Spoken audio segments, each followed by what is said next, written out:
watched a few minutes of this, but I figured I'd react to this right off the bat, just so it gets around. TikTok, whatever. Because the things that we're talking about today, some would say one more than the other, have a high probability of being tracked down by YouTube, which is incredibly stupid. Okay, now that was just so instant permission. So kind of get you up to speed about what we're seeing now, and or to kind of highlight the escalation of events. There's the douche. Let's first mention when we last. There's another douche. You know, this story initially started as David Dobrik, if you're unfamiliar, massive, absolutely massive creator. Having a few people that he used to film with that were part of the group that he filmed with called the Vlog Squad, coming out with accusations that can kind of be summed up of David fosters a kind of toxic cult-like environment. And some of the accusations escalated from there. You had Seth, former member of the Vlog Squad, coming out and saying, I was actually assaulted in multiple videos. With one of the most notable and key ones being the first one, where he thought he was kissing another member of the Vlog Squad, Corinna, but he actually ended up making out with a, I believe at the time, 45-year-old Lisa Nash. Following that, a member... Okay, let's flip this. Guy tricks a girl into making out with a 40-year-old man. How fast would he be canceled? For not having consent. The Vlog Squad, Scotty Sire, essentially came out with this big video saying you're lying, providing a video and what David Dobrik said was evidence that Seth was lying. Text and audio saying essentially he was down for a kissing prank a third time, but what was not there was any evidence that Seth was okay with the first time, which appears to be the first time that he was tricked. And if anything, knowing that he was actually tricked the first time, it resulted in many people... Yeah, you get tricked the first time, and then you basically worked for the guy. The guy controls how big you get, how much money you get. He's basically your boss in a way. Like, if you on this guy's good side, he can make your career. If you're on his bad side, he can break you. And then he ask you to do something that's just a prank.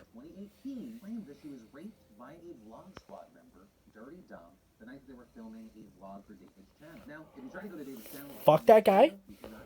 Also, it appears a collab BRM are blocking re-uploads of the video, which at this point it's just evidence. But main thing here, because the internet is the internet, of course, we found the footage. I'm going to be showing clips of it, but not featuring anything with the victim in it. Good man. That's why I like Philly D. Crucify the fucker that did it.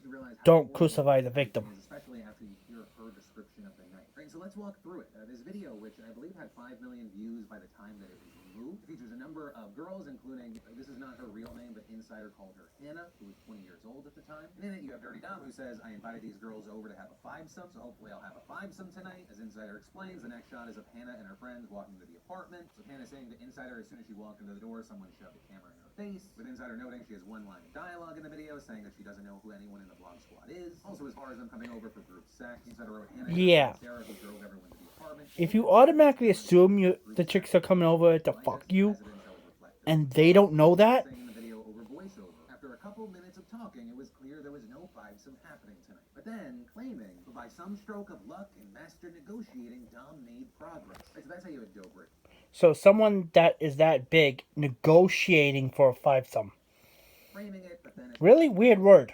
Hannah told Insider that she felt pressured by Zaglitis and the other Vlog Squad members into helping them create content that objectified her, saying Zaglitis took turns interacting with Hannah and her friends, and that he pulled her onto his lap at one point without asking permission. Hannah saying it was very much an environment where it felt like saying no was not okay, saying it felt like from the moment we came, there was an expectation that they were doing us a favor and we had to give them content. They were verbally like, why aren't you guys being fun? Do something sort of sexy. Also claiming that Dom asked if she wanted to be his girlfriend, saying she could make $10,000 a week. No doubt he pays for it. Technically. She agrees. He leads her out of a room where her friends were in, down a hallway and into a pitch black bedroom. Also saying that after he guided her through the door, she quickly turned around and told him she wanted to go back to where her friends were, but he blocked the exit with his body. He started asking her why she didn't like him and wouldn't date him. He asked if they could hook up. She says no. Dom allegedly tells her, you at least have to give me a kiss, and adding, I was getting released. But he blocked the exit with his body. He started asking her why she didn't like him and wouldn't date him. He asked her, okay, that says rape.